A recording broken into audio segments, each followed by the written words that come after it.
a lot of boxing, a lot of sparring, all the physicals, training, running, lifting weights. That's beautiful.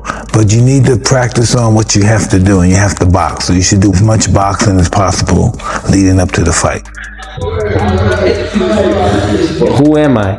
Who am I to the people? I have a kid now, like I said before. Honestly, it's just that fatherhood time. I haven't yet spent much more time with my son as I would want to. And he'll understand that as he gets older. If I can see, how can I change and how can I give my son more knowledge rather than luxury things, then I'm going to do that. And the take back is really just about inspiring others like we always do, and grabbing everything, becoming a 2-time undisputed world champion, breaking history and making more records, doing things that people have yet to see. And I'm just grateful to even be here, honestly. You're hitting the bag, right? I see you hitting when you walk. I want you to do like this. Boom, boom, boom, boom. You keep boom, boom, boom, boom. How long you can do that? 1, 2, 1, 2. A combination, boom, like punch, boom, boom, boom, boom, boom. And of course, hard work pays off. So this is where it shows. And yeah, man, I think that's the hardest part, though, is taking it all in. I think that's the hardest part, taking it all in. Cause I want more. I'm not happy. I'm not satisfied yet. I need more. What else more you want? What is more boxing can give you? I need to put my foot in their neck, Mike. Oh, you want to hurt people? I want to hurt them. That's a good. You know what? You know what I love about you, Mike?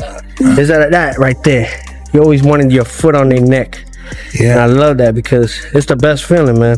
That's what the believe it or not, that's what the people want. Yeah, of course. People want that. The work is constant. Endless rounds of sparring, road work before sunrise, weights lifted in silence. All of it matters, but none of it replaces the one thing that cannot be simulated: boxing itself. The repetitions are not about fitness. They are about survival. About preparing for moments where instinct, not strength, decides what happens next. And somewhere between those rounds, quieter questions begin to surface. Questions that have nothing to do with the opponent. Who am I now? What do people see when they look at me? Fatherhood has changed the weight of those questions. There is a child at home, growing in moments that cannot be paused or replayed. Time missed becomes something that must one day be explained. The hope is not to replace absence with luxury, but to offer something more lasting: understanding, discipline, knowledge. That awareness never leaves the room. The ambition remains. The pursuit of history. Becoming a 2-time undisputed champion. Breaking records. Leaving behind proof that the sacrifices meant something. Gratitude exists, but it lives beside restlessness. Nothing feels finished. Satisfaction is temporary. The hardest part is not the labor, it is standing still long enough to acknowledge what the pursuit costs. Inside the gym, instruction becomes exact. Movement is stripped down. Footwork is compressed. Combinations are shortened until nothing is wasted. This is not chaos. It is pressure applied with purpose. Aggression without control is useless. What matters is intent,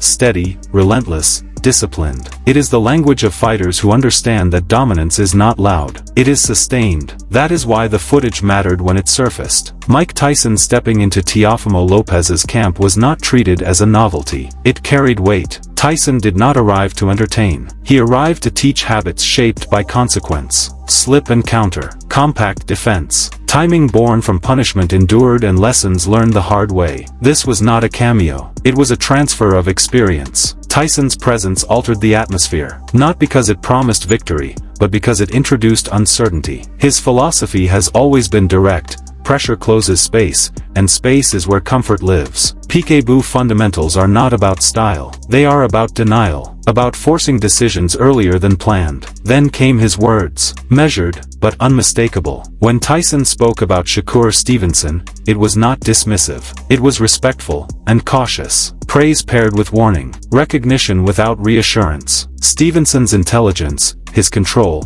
his precision were acknowledged. But so was the reality of what it takes to survive someone like López when pressure is applied with intent. For Stevenson, those words matter. At this level, fights begin long before the opening bell. Confidence is shaped by perception. Doubt can enter quietly. Tyson understands that terrain better than most. He has lived where energy alone is not enough, where structure, timing, and belief determine outcomes. Boxing has never been gentle with those who love it. It gives opportunity, then demands payment. The money matters. The risk is real. But what lingers is responsibility, to make fights that mean something, fights that reflect truth rather than promotion. Tyson's involvement reframes Lopez's preparation. It suggests refinement, not reinvention. Lopez has always been explosive, decisive, capable of ending moments suddenly. What changes is efficiency, less wasted motion, tighter entries, counters delivered without warning. These are small adjustments, but at this level,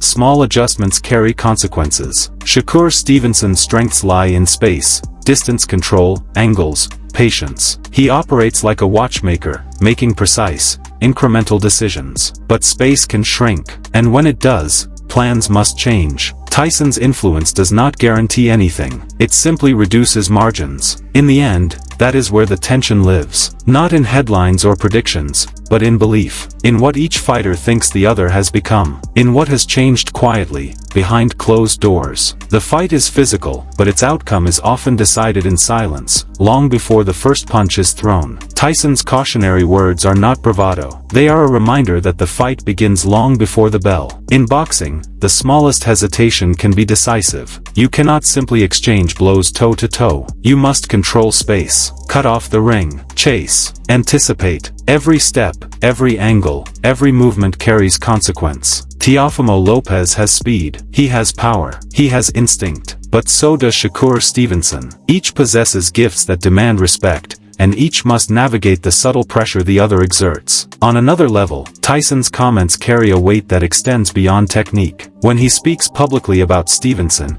it becomes a kind of performance. The media seizes on it. Headlines flare. Fans speculate. Analysts dissect every nuance. For a young champion, it is not malice, it is boxing. The veteran shapes the narrative, pushes the opponent to sharpen focus, and forces a mental response. Stevenson can either use it as clarity or allow it to fragment concentration. History shows that the most disciplined fighters do the former, converting uncertainty into refinement. There is strategy embedded in spectacle. Tyson leaning over Lopez, sharing technical insight, is theater and instruction at once. It provokes a reaction. Stevenson and his team must respond, publicly or privately, revealing approach, priorities, and mindset. The social and media currents become another arena. Yet none of this diminishes Stevenson's abilities. His footage shows mastery of timing, movement, and composure under pressure. He has faced elite competition and adapted. Tyson's words are a reminder, not a prophecy, a coach's counsel urging respect for the threat. Discipline is the response. Stevenson absorbs the caution. He translates it into precise sparring, into measured preparation. Lopez, too, adjusts. After Tyson's guidance, his defense tightens, entries become compact, his exposure diminishes. Every adjustment matters, every microsecond counts. The human story remains at the center. A legend mentoring a rising contender. A stylistic genius assessed by a figure who once defined power in the sport. Past and present intersect, experience confronts ambition,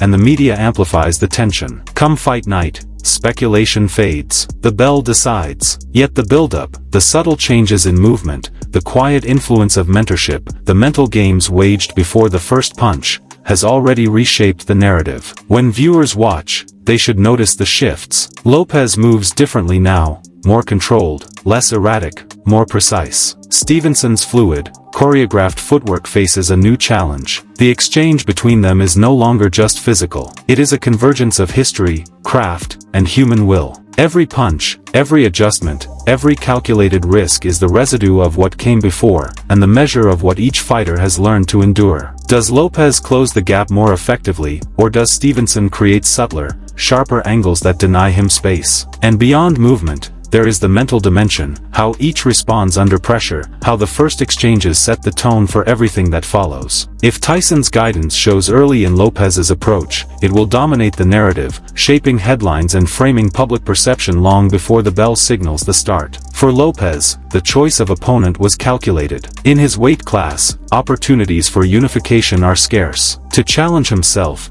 he had to face someone willing to meet him in the ring. Shakur Stevenson presented that challenge, a fighter whose skill, range, and lateral movement demanded more than raw power. To test oneself against such a boxer is, in itself, a measure of ambition. Stevenson's record is precise. From 114 to 123 pounds, he displayed near-flawless execution. As he has moved up in weight, the question has always been whether the step to 135 and beyond exposes limits or invites growth. Lopez recognizes that tension. He respects Stevenson's craft, his ability to adapt inside and outside, his composure. But he also knows that in boxing, talent alone is never enough. Every adaptation, every adjustment must be earned. Social media, commentary, and speculation are all part of the stage, but they carry no weight once the fighters step onto it. Clips cannot decide outcomes. Reputation cannot shape results. Preparation, the countless hours of measured work, refinement,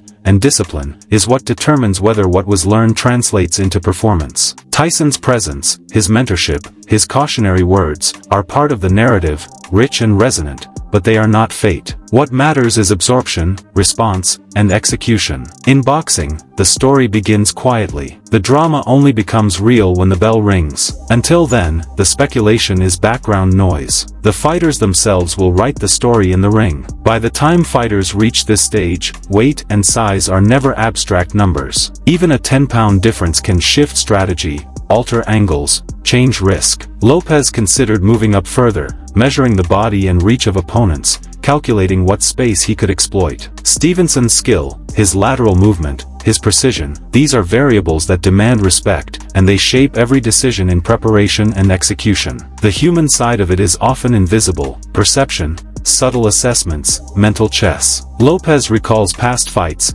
analyzing how he measured advantage against opponents like Vasyl Lomachenko, how experience and observation informed his choices. These are the quiet moments that define growth, that reveal intelligence beyond the punches thrown. Fight week carries its own tension. It is a stage where strategy and instinct converge, where young fighters learn under the shadow of legends. Mike Tyson stepping into Lopez's camp, cautioning Stevenson, "This is not merely media fodder. It is an exercise in psychological pressure, a reminder of the stakes, a subtle shaping of narrative and expectation." In the ring, all speculation fades. Who is stronger? Who moves smarter? Who adapts under pressure? Only the bell will tell. The rest, the headlines, the discussion, the theater, it is the build-up, the tension, the anticipation, and in itself, it is a story worth watching. Fight night reduces theory to reality. Until then, the drama exists in preparation, in observation, in the quiet weight of every calculated decision.